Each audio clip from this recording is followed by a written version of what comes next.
Discurso pronunciado junto a la tumba de Allan Kardec por Camille Flammarion.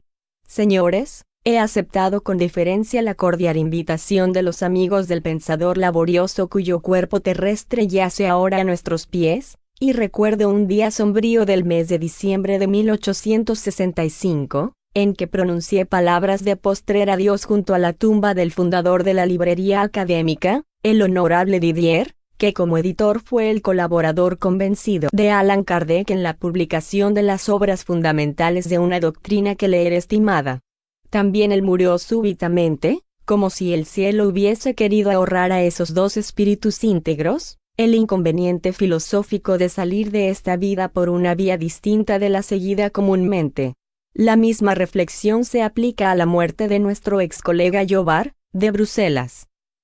Hoy mi tarea es mayor aún, pues desearía poder delinear, para la mente de quienes me escuchan y para la de los millones de hombres que en el Nuevo Mundo se han ocupado del problema aún misterioso de los fenómenos denominados espíritas, el interés científico y el porvenir filosófico del estudio de esos fenómenos, al cual se han consagrado, como nadie ignora, hombres eminentes entre nuestros contemporáneos.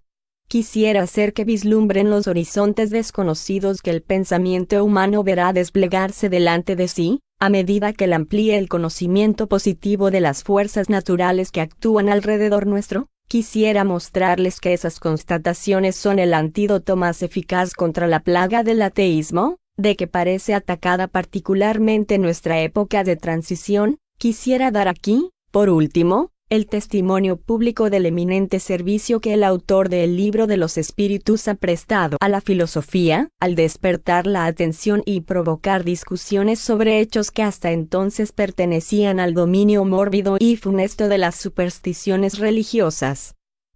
En efecto, sería un acto trascendental establecer aquí, junto a esta tumba elocuente, que el examen metódico de los fenómenos denominados erróneamente sobrenaturales, lejos de renovar el espíritu supersticioso y de debilitar la energía de la razón, aparta, por el contrario, los errores y las fantasías de la ignorancia, y sirve mejor al progreso, mucho mejor que la ilegítima negación de los que no quieren tomarse el trabajo de ver. Pero este no es el lugar adecuado para instalar una controversia con las discusiones irrespetuosas. Dejemos apenas que desciendan de nuestras mentes, sobre el rostro impasible del hombre que ahora yace ante nosotros, testimonios de afecto y sentimientos de pesar, que permanezcan rodeándolo en su tumba, como un embalsamamiento del corazón. Y visto que sabemos que su alma eterna sobrevive a estos despojos mortales, del mismo modo que ha preexistido a ellos, visto que sabemos que lazos indestructibles unen a nuestro mundo visible con el mundo invisible, visto que esta alma existe hoy tanto como hace 3 días, y que no es imposible que se encuentre ahora en mi presencia, digámosle que no quisimos que se desvaneciese su imagen corpórea encerrada en el sepulcro, sin que unánimemente rindiéramos homenaje a sus trabajos y a su memoria, sin que pagáramos un tributo de reconocimiento a su encarnación terrena, tan útil y tan dignamente completada. Trazaré primero, en un esbozo breve, las líneas principales de su carrera literaria.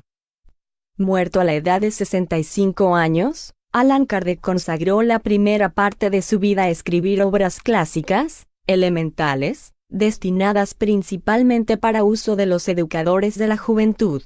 Cuando en el año 1854, las manifestaciones nuevas en apariencia de las mesas giratorias, de los golpes sin una causa ostensiva, de los movimientos insólitos de objetos y muebles comenzaron a atraer la atención pública, determinando incluso en las personas de imaginación temeraria una especie de fiebre, debido a la novedad de esas experiencias. Allan Kardec, que había estudiado simultáneamente el magnetismo y sus singulares efectos, acompañó con la mayor paciencia y una juiciosa clarividencia las experiencias y las tentativas tan numerosas que por entonces se hacían en París.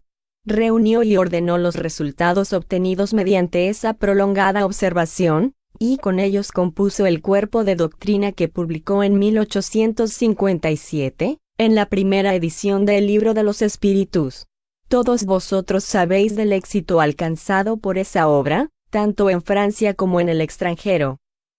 Habiendo llegado a la 15ª edición, ha difundido en todas las clases sociales ese cuerpo de doctrina elemental, que en su esencia no es nuevo, visto que la escuela de Pitágoras, en Grecia, y la de los druidas, en nuestra propia, Galia, enseñaban sus principios fundamentales, pero que ahora reviste una forma de verdadera actualidad por su correspondencia con los fenómenos.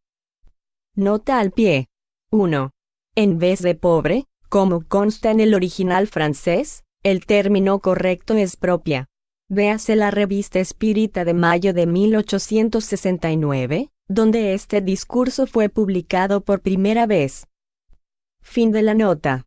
Después de esa primera obra aparecieron, sucesivamente, el libro de los médiums o espiritismo experimental, que es el espiritismo, o resumen bajo la forma de preguntas y respuestas, el Evangelio según el espiritismo, el cielo y el infierno, la Génesis. La muerte lo sorprendió en el momento en que, con su infatigable actividad, trabajaba en otra obra sobre las relaciones entre el magnetismo y el espiritismo. Por medio de la Revista Espírita y de la Sociedad de París, de la cual era presidente, Allan Kardec se había constituido en cierto modo en el centro hacia donde todo convergía, el lazo de unión de todos los experimentadores. Hace algunos meses, sintiendo que se aproximaba a su fin, preparó las condiciones de vitalidad de esos estudios para después de su muerte, y constituyó el comité central de que lo sucede. Suscitó rivalidades, hizo escuela de modo un tanto personal, aún hay algunas divergencias entre los espiritualistas y los espíritas. De ahora en más, señores, tales son, al menos, los votos que formulan los amigos de la verdad. Debemos unirnos todos con una solidaridad fraterna, con los mismos esfuerzos a favor de la elucidación del problema, con el deseo general e impersonal de lo verdadero y del bien. Se ha dicho, señores, del digno amigo al que rendimos hoy los últimos homenajes, que no era lo que se denomina un científico, que no había sido, en primer lugar, físico, naturalista o astrónomo, y que había preferido constituir un cuerpo de doctrina moral antes de haber sometido a la discusión científica la realidad y la naturaleza de los fenómenos. Tal vez, señores, sea preferible que las cosas hayan comenzado así. No siempre se debe restar valor al sentimiento. ¿Cuántos corazones han sido consolados por esa creencia religiosa? ¿Cuántas lágrimas han sido enjugadas? ¿Cuántas conciencias se han abierto a las irradiaciones de la belleza espiritual? No todas las personas son felices en este mundo. Muchos son los afectos destrozados. Muchas almas se han aletargado en el escepticismo. Entonces, nada representa el hecho de haber llevado hacia el espiritualismo a tantos seres que fluctuaban en la duda y que ya no amaban la vida, ni la vida física ni la intelectual.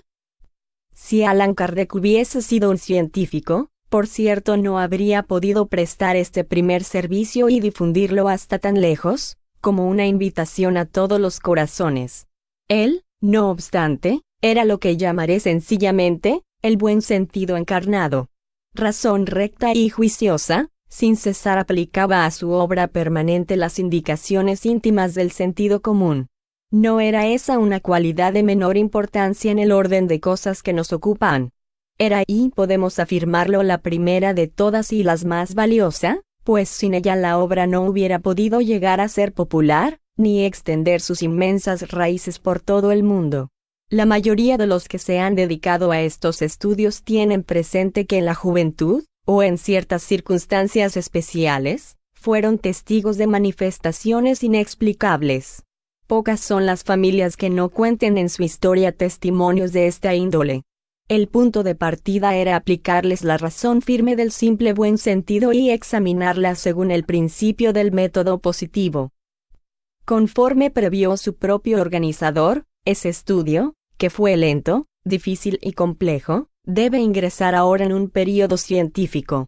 Los fenómenos físicos, sobre los cuales al principio no se insistía, tienen que volverse objeto de la crítica experimental, a la que debemos la gloria del progreso moderno y las maravillas de la electricidad y del vapor. Ese método debe tomar los fenómenos de orden misterioso que hemos presenciado para disecarlos, medirlos y definirlos. Porque, señores, el espiritismo no es una religión, sino una ciencia, de la que conocemos apenas el ABC. El tiempo de los dogmas concluyó. La naturaleza abarca el universo, y el propio Dios, hecho otrora a imagen del hombre, no puede ser considerado por la metafísica moderna más que como un espíritu en la naturaleza. Lo sobrenatural no existe. Las manifestaciones obtenidas a través de los médiums, así como las del magnetismo y del sonambulismo, son de orden natural y deben ser severamente sometidas al control de la experiencia. Ya no existen los milagros. Asistimos a la alborada de una ciencia desconocida. ¿Quién podrá prever a qué consecuencias conducirá, en el mundo del pensamiento, el estudio positivo de esta nueva psicología? De ahora en adelante, el mundo será regido por la ciencia. Además, señores, no estará fuera de propósito, en este discurso fúnebre, señalar su obra actual y las nuevas inducciones que ella nos devela, precisamente del punto de vista de nuestras investigaciones. En ninguna época de la historia la ciencia ha desplegado, ante la mirada asombrada del hombre, tan grandiosos horizontes. Sabemos ahora que la Tierra es un astro y que nuestra vida actual se completa en el cielo. Mediante el análisis de la luz, conocemos los elementos que arden en el Sol y en las estrellas, a millones y a trillones de leguas de nuestro observatorio terrestre. Por medio del cálculo, poseemos la historia del cielo y de la Tierra, tanto en el pasado lejano como en el futuro, que no existen para las leyes inmutables. Por la observación, hemos pesado las tierras celestes que gravitan en la inmensidad. El globo en el que nos encontramos se ha convertido en un átomo estelar que vuela en el espacio dentro de las profundidades infinitas, y nuestra propia existencia en este globo se ha vuelto una fracción infinitesimal de nuestra vida eterna. Pero lo que, con razón, nos puede tocar todavía más vivamente es ese sorprendente resultado de los trabajos físicos realizados en estos últimos años, que vivimos en medio de un mundo invisible, que actúa incesantemente alrededor nuestro. En efecto, señores, esta es para nosotros una inmensa revelación. Contemplad, por ejemplo, la luz que a esta hora el sol brillante difunde en la atmósfera. Contemplad ese azul tan suave de la bóveda celeste. Notad los efluvios de este aire tibio que viene a acariciar nuestros rostros. Admirad estos monumentos y esta tierra. Pues bien, por más que abramos nuestros ojos desmesuradamente, no vemos lo que sucede aquí. De 100 rayos emanados del sol, apenas un tercio de ellos es accesible a nuestra vista, ya directamente, ya reflejados por todos los cuerpos. Los 2 tercios restantes existen y actúan alrededor nuestro, pero de manera invisible aunque real.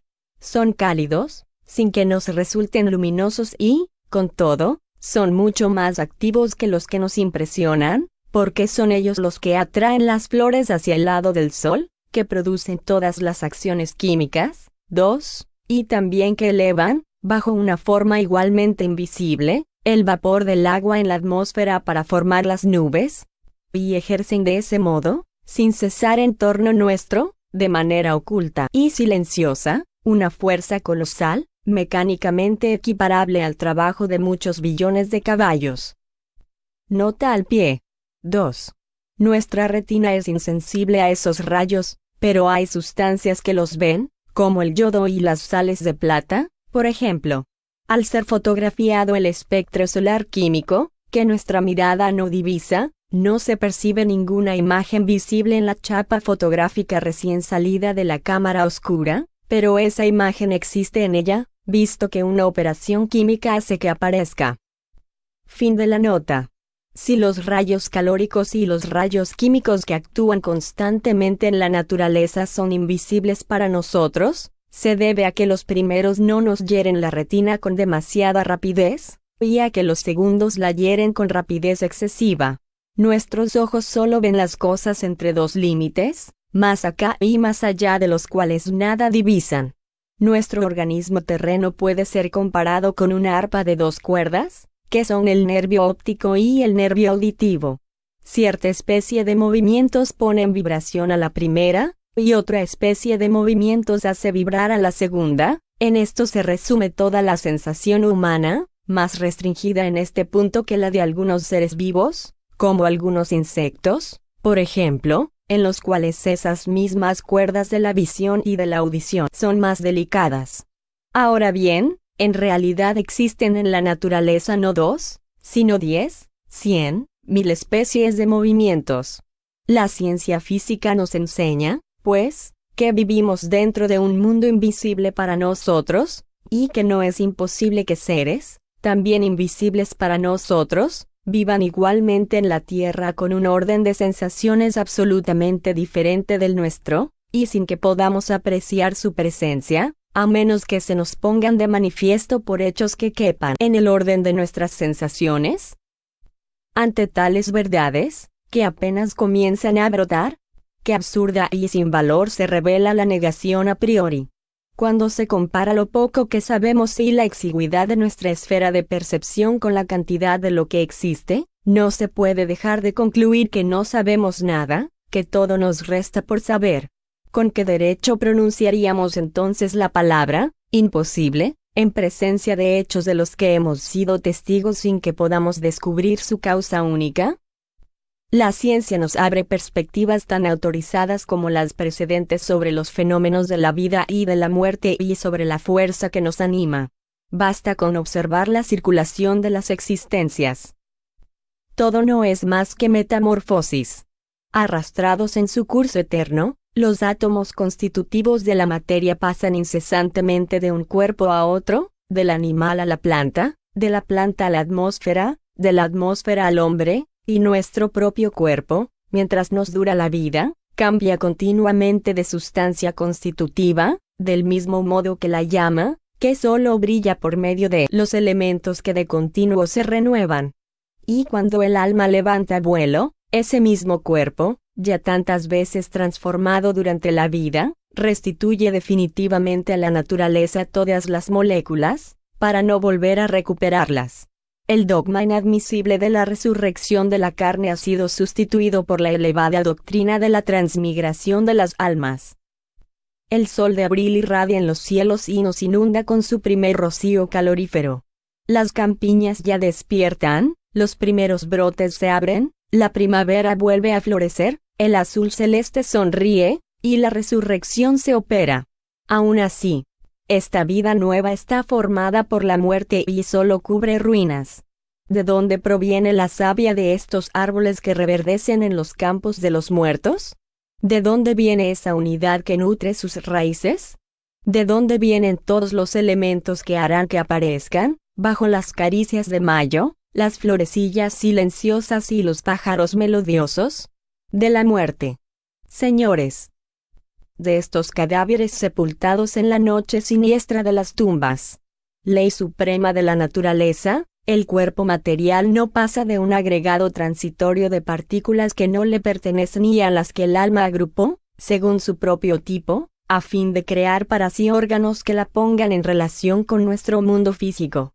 Y mientras nuestro cuerpo se renueva de ese modo, pieza por pieza, mediante el cambio perpetuo de las materias, mientras un día éste cae, masa inerte, para no levantarse más, nuestro espíritu, ser personal, mantuvo constantemente su identidad indestructible, reinó soberano sobre la materia con que se revestía, estableciendo por medio de ese hecho perpetuo y universal su personalidad independiente, su esencia espiritual no sometida al imperio del espacio ni del tiempo, su grandeza individual, su inmortalidad. ¿En qué consiste el misterio de la vida? ¿Por qué lazos el alma se vincula al organismo? ¿Por efecto de qué desenlaces escapa de él? ¿Bajo qué forma y en qué condiciones existe ella después de la muerte? ¿Qué recuerdos, qué afectos conserva? ¿Cómo se manifiesta? Esos son, señores, problemas que lejos se hallan de estar resueltos y que, en su conjunto, constituirán la ciencia psicológica del futuro. Ciertos hombres pueden negar la existencia del alma, como la de Dios, y afirmar que la verdad moral no existe, que no hay leyes inteligentes en la naturaleza y que nosotros, los espiritualistas, Somos víctimas de una inmensa ilusión. Otros, por el contrario, pueden declarar que conocen, por un especial privilegio, la esencia del alma humana, la forma del ser supremo, el estado de la vida futura, y tratarnos de ateos, porque nuestra razón se niega a adoptar la fe que ellos profesan. Unos y otros, señores, no impedirán que estemos aquí en presencia de los mayores problemas, que nos interesemos por estas cosas, que de ningún modo nos son extrañas, y que tengamos el derecho de aplicar el método experimental de la ciencia contemporánea a la investigación de la verdad.